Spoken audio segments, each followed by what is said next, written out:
Assalamualaikum warahmatullahi wabarakatuh. Alhamdulillah, puji syukur kehadirat Allah Subhanahu wa Ta'ala yang senantiasa memberikan nikmat kesempatan sehingga kita semua dapat berkumpul saat ini dalam keadaan sehat walafiat. Salawat dan salam tak lupa kita sampaikan kepada Nabi Muhammad SAW.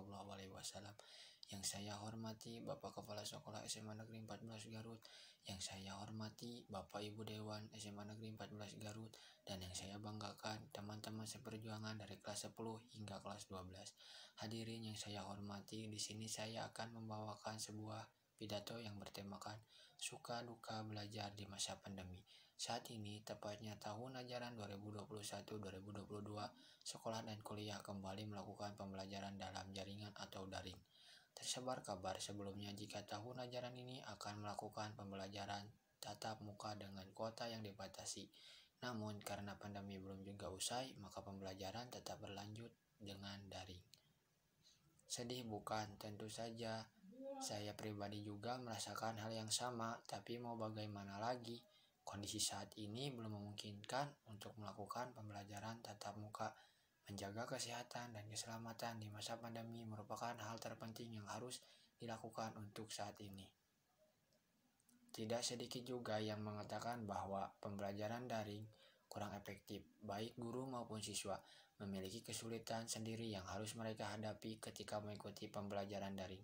Pembelajaran daring juga memberikan tantangan tersendiri bagi guru. Ia harus dapat berkreasi dalam menetapkan metode pembelajaran yang cocok digunakan selama masa pandemi. Menurut saya pribadi, pembelajaran daring yang terjadi selama masa pandemi ini memberikan suka dan duka, baik bagi guru maupun siswa. Dampak positif suka belajar daring.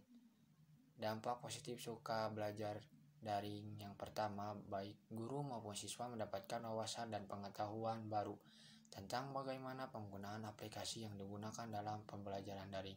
Jujur, awalnya saya belum tahu apa itu Zoom dan Google Meet. Bahkan saat itu saya juga bingung bagaimana penggunaannya. Sedikit cerita, pertama kali saya menggunakan Zoom, itu saya tidak bisa mendengarkan apa yang dikatakan guru saya karena suaranya memang tidak keluar. Saat itu saya benar-benar bingung, sampai pembelajaran berakhir pun saya tetap tidak mengetahui materi apa yang sedang dibahas. Dari itu saya kemudian mencoba belajar aplikasi tersebut dan alhamdulillah pertemuan selanjutnya sudah mulai memahami. Dampak negatif duka belajar daring. Dampak negatif yang pertama, bagi siswa yang tidak memiliki gawai dan laptop akan mengalami kesulitan mengikuti pembelajaran daring. Hal ini dikarenakan semua serba online seperti penjelasan materi, tugas-tugas, diskusi dengan teman, dan ulangan. Selain itu, siswa yang bertempat tinggal di daerah yang sulit dalam menjangkau sinyal juga tidak bisa mengikuti pembelajaran secara lancar. Akibatnya, siswa kurang bisa menangkap materi pembelajaran dengan baik.